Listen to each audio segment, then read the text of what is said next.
तो सॉलिड में किस तरह से हीट ट्रांसफर होता है वो हमें समझ आ गया, that is conduction.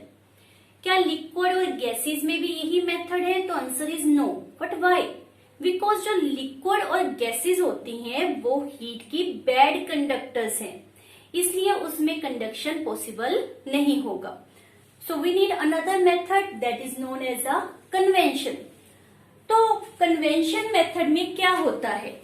In case of convention method, let I have 3 student, again वही हमारे 3 स्टूडेंट्स है, and each one now have a book. तीनों के पास ही बुक है। इसकी भी ये आंखें बना देते हैं। तीनों के पास बुक है and they want to give me. तो किस तरह से देंगे? This student stand up, come close to me and hand over the book. Similarly the next student come close to me, hand over the book and can go back to their seat, and similarly the third one. So in this case book is the heat. So heat reach to me by actual movement of the student. Similarly in this case, in case of liquid and gases, heat from the hotter part move to the colder part by actual movement of the molecules. ये हमने main mind में रखना है।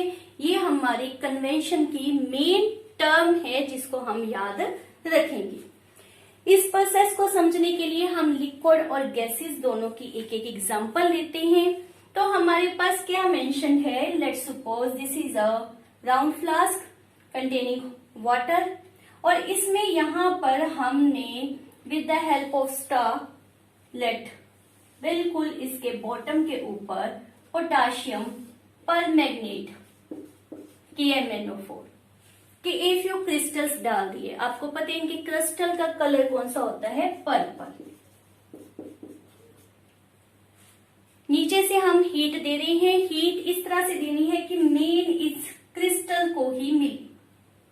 तो after some time आप क्या देखोगे? In water ये क्रिस्टल्स का जो पर्पल वायलेट कलर होता है वो राइज अप करने लग गया, गो अपवर्ड, और फिर डाउनवर्ड, फिर अपवर्ड, फिर downward, like this process of heating goes on. Now what happened in this case? किस तरह से ये प्रोसेस हुई? Water which is present here become hot because of this source, है ना? तो ये गर्म हो गया। हॉट होने के कारण ये क्या हो जाएगा? Lighter. Here the water molecule become lighter, so they move up. ये अपवर्ड मूव करेंगे, और जो ऊपर प्रेजेंट है वो इसके कंपैरिजन ठंडे हैं, डेंसर,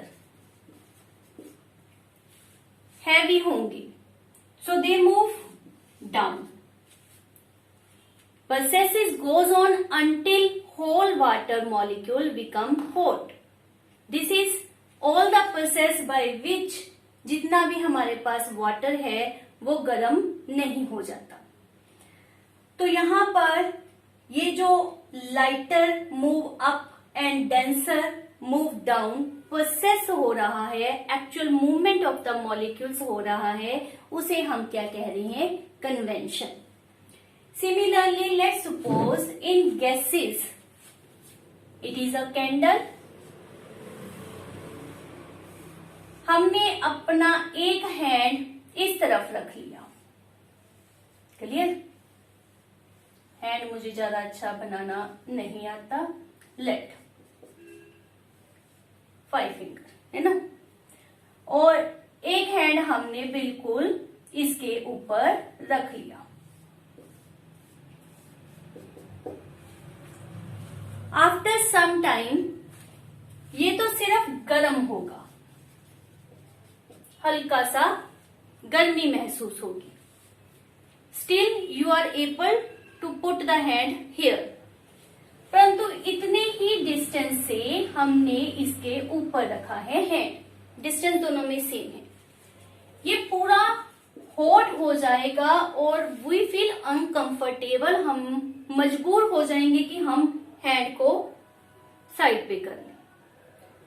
तो इसमें ऐसा क्यों हो? तो reason is the air present just above the flame become hot, become lighter, rise up.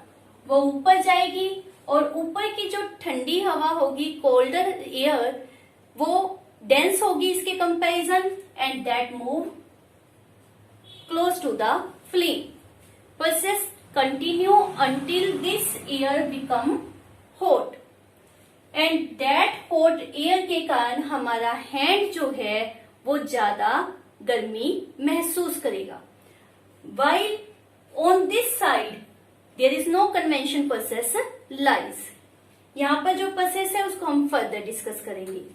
तो इन दिस केस कन्वेंशन के कारण हमारे इस हैंड को ज्यादा गर्मी महसूस होती है। So this is how in liquid to liquid convention take place and in gases to gases convention take place. In gases, there is one more most important example of the sea breeze and the land breeze. This is very important, and now we understand what is sea breeze and land breeze. Okay? तो normally हम क्या देखते हैं कि जो land near the सी होती हैं वहां पर सन रेज पड़ रही होती हैं एट द मॉर्निंग टाइम। तो during day time because of sun ये रहा लेट सी और ये रही इसके नजदीकी लैंड। ठीक है, दोनों पर ही सन की रेस आ रही हैं, दोनों ही गर्म होंगी, है ना।